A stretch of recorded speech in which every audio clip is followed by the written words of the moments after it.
Why do we not sin? If you say we should not sin because it'll wreck your life, that's true. But if that's your ultimate motivation, that's idolatry. Sinners think that way.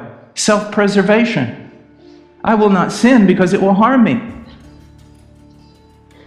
Why do you not sin? Because you want Him. Because you want Him. I was sharing with my brother Holden. I work with him at Heart Cry, and this morning when we were sitting around eating breakfast, and I said, I read an amazing thing in Deuteronomy. I'd never seen it before. God says to the nation of Israel, I brought you out in order to bring you in. That's what He says. I brought you out to bring you in. Why do we come out from the world? Why do we not touch that which is unclean? It's not because we just want to be clean. It's not because we want to be proper folk.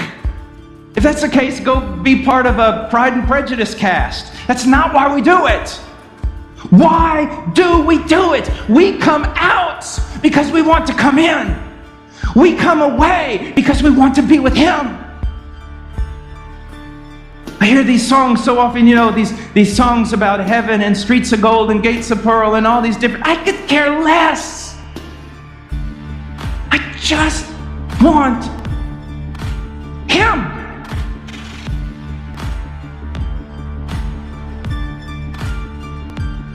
Yesterday, sharing Christ on the plane with a lady, I purposely went through everything that our ministry does. Everything from teaching gypsy children to read, to feeding this, to doing that, to buying boats in the jungles, to all sorts of things. I went through all of it. Just so then I could say this. And if I died right now, I would go to heaven. And not for any of those things I just mentioned. But because Jesus Christ shed His own blood for my soul. I hope to swing out into eternity on that scarlet thread, and that scarlet thread alone for Him. For Him. Young men, let me ask a question. Where does your loyalty lie? Young lady, where does your loyalty lie? When it says, blessed are the pure in heart, for they shall see God. A lot of times we think of some sort of Catholic, monkish type of withdrawal, holiness. That's not what it's talking about. What it's basically saying there, blessed is the unalloyed heart. The heart that has no competing loyalties. Young man, you're raised in a place where if someone says to you, you're a sinner, you can laugh. Because sin is a rather popular thing today, promoted on all levels. So if someone calls you a sinner, you probably could laugh about it. But if I called you a disloyal traitor, and I said it that way to your face, you'd be ready to fight me. Do you not know that in the Bible, sin is disloyalty? It's betrayal. You can profess Christ with your mouth, and yet your whole life is a betrayal to everything He did on the cross, to everything that He is. Is your life a betrayal, or do you truly know Him? Can you betray Him openly and freely, without any pain of the heart, without any prick of the conscience?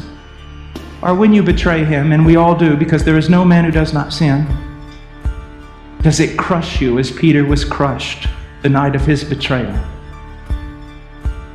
Are you Christian? Do you glory in Christ Jesus? And then it says, and put no confidence whatsoever in the flesh. I'm amazed at so many people. I am not kidding you. Religious people, church people, all sorts of people that I will ask them, are you trusting in Christ? And they will tell me yes. But then I'll keep pressing them with questions and bring them to a point where they'll finally say, yes, I hope I'm good enough. I hope I'm trying. Have you come to the point where you realize there is absolutely no hope for you?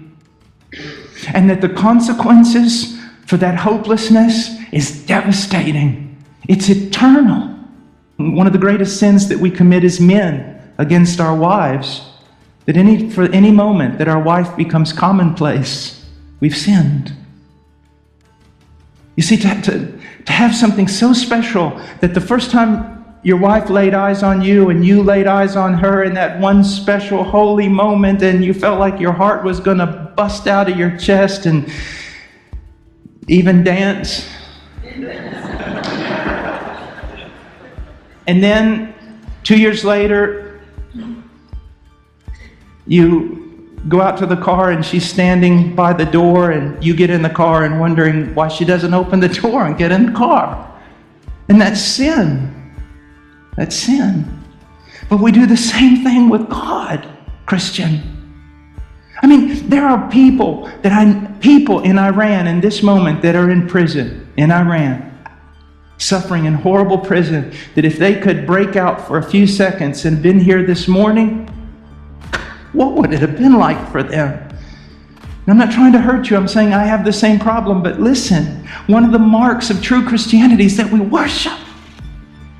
One advantage of being a most wretched man before conversion, and I was, is that it somehow fuels a worship later on when you realize what you were, who He is, and what He did for you. It's one of the reasons why John Newton could write the songs he wrote. He says,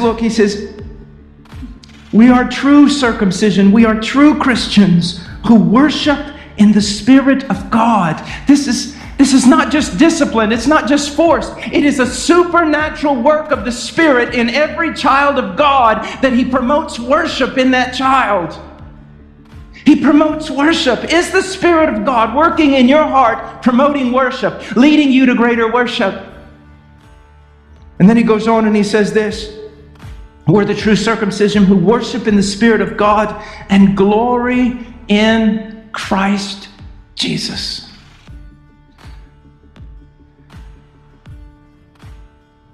Do you? Do you? Do you glory in Him? I mean, do you glory in Him? Do you rejoice in Him? Do you boast in Him? Do you think about Him? Is He the motivation of your life? His glory, His splendor, what He's done, who He is, what He's worthy of, is that the thing that's pushing you? Do you glory in Him? Is He your only boast? Is He your only boast? Do you delight in Him? Do you think about Him? I can honestly say this morning, alarm goes off. Didn't go off. I woke up just right before it. 4:30. I'm 52. It's getting harder every day to get out of bed. And I said to myself, I said in prayer to Him, I will get out of bed. I will do it for you.